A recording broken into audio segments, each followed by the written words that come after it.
Bonjour à tous et bienvenue dans ce nouvel épisode de la recette RH. Que vous soyez RH en herbe, professionnel de la RH ou bien juste curieux, je vous invite à passer ces 10 prochaines minutes avec moi afin de découvrir dans ce troisième épisode l'embauche des salariés étrangers. Alors, avant de commencer, avant d'aller plus loin, il est important de resituer le cadre. Il faut savoir qu'il y a des principes généraux à ne pas occulter lorsque l'on embauche un salarié étranger. Tout d'abord, le principe d'opposabilité de la situation de l'emploi, c'est-à-dire que en France, on va partir du principe qu'on va favoriser déjà dans un premier temps les personnes de nationalité française avant de se diriger vers l'embauche d'un étranger. Donc c'est discriminatoire, oui et non, enfin là n'est pas le sujet de cette vidéo, mais voilà, il y a ce grand principe qui dit que il faut d'abord embaucher les salariés français avant d'embaucher un salarié étranger. Voilà. Deuxième principe à avoir en tête avant d'aller plus loin dans cette vidéo, c'est que un titre de séjour donc, ne vaut pas autorisation de travail. Donc déjà pour pouvoir venir et rester sur le territoire français, il faut tout d'abord avoir un passeport. Et si la durée du séjour est plus longue que 3 mois, il faut également avoir un titre de séjour ou un visa. Ce titre de séjour ou visa ne vaut pas toujours autorisation de travail. Donc il faut avoir en tête que pour rester en France, c'est un passeport plus un titre de séjour ou un visa. Et pour travailler en France, c'est un passeport, titre de séjour plus autorisation de travail. Donc 3 items à avoir en cours de validité, bien évidemment. Rentrons sans plus tarder dans le vif du sujet. Petite précision qui a son importance, les éléments de cette vidéo ne sont pas valables pour les ressortissants de l'Union européenne, pour lesquels aucune démarche spécifique n'est requise dans la mesure où ils bénéficient de la libre circulation. La première question à se poser à l'occasion de l'embauche d'un candidat étranger est celle de la résidence. Est-ce que la personne réside, oui ou non, sur le territoire français ? Prenons le cas le plus simple de la personne qui réside déjà en France.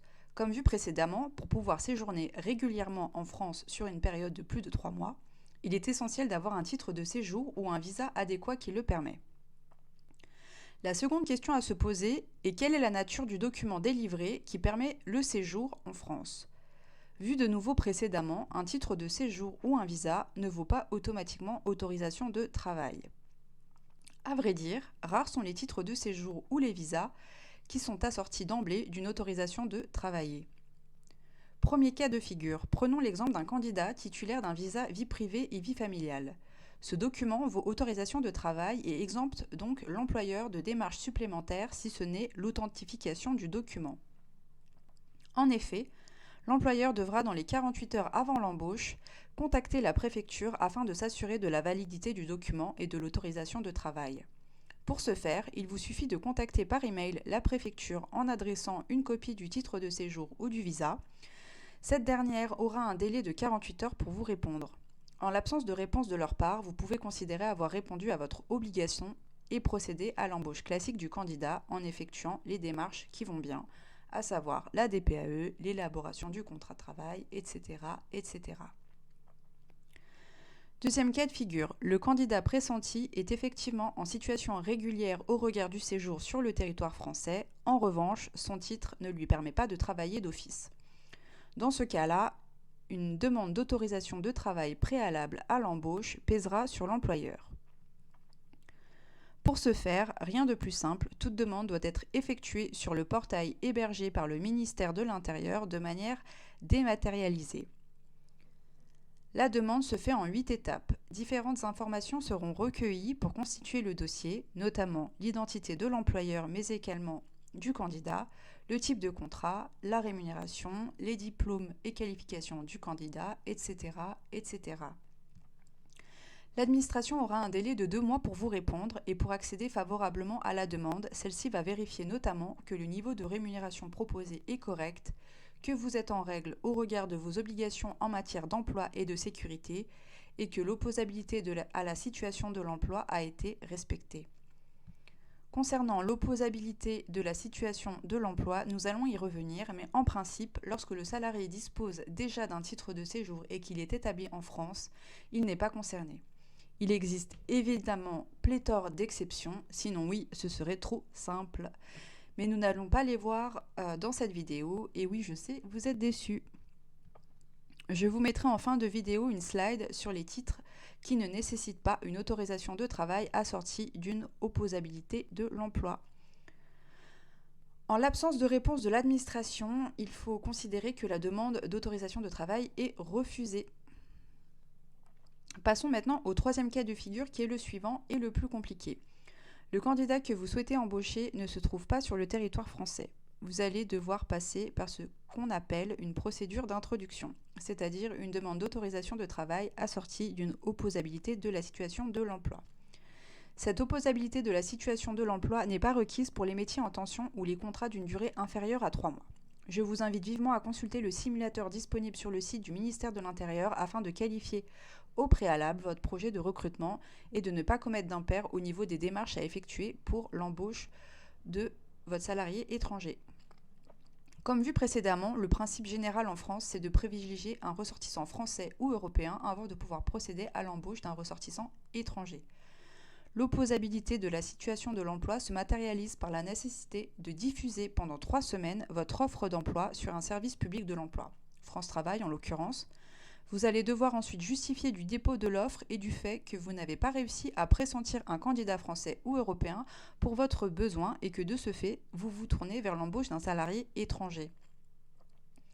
L'administration a 2 mois pour statuer sur la demande et son silence vaudra refus. En cas de refus, vous avez des recours possibles et je vous invite à consulter un avocat.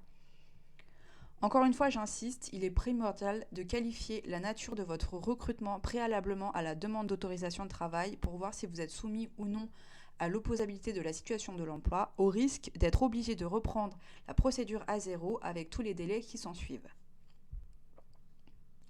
Partons du principe que vous êtes chanceux et que votre autorisation de travail vous a été accordée. Votre futur salarié est toujours à l'étranger, il dispose d'une autorisation de travail mais pas de titre de séjour ou de visa lui permettant de séjourner régulièrement et de manière pérenne sur le territoire français.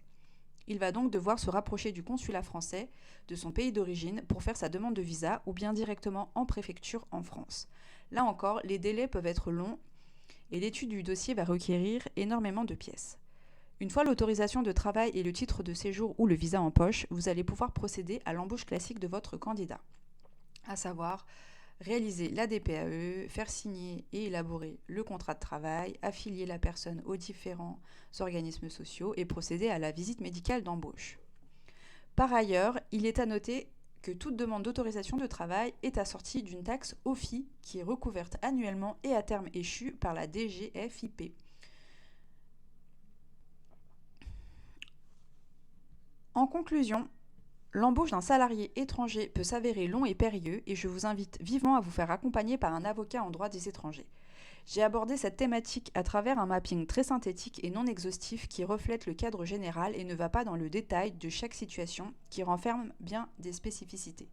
Chaque projet d'embauche étant unique, il requiert une analyse approfondie et détaillée et l'accompagnement d'un avocat spécialisé.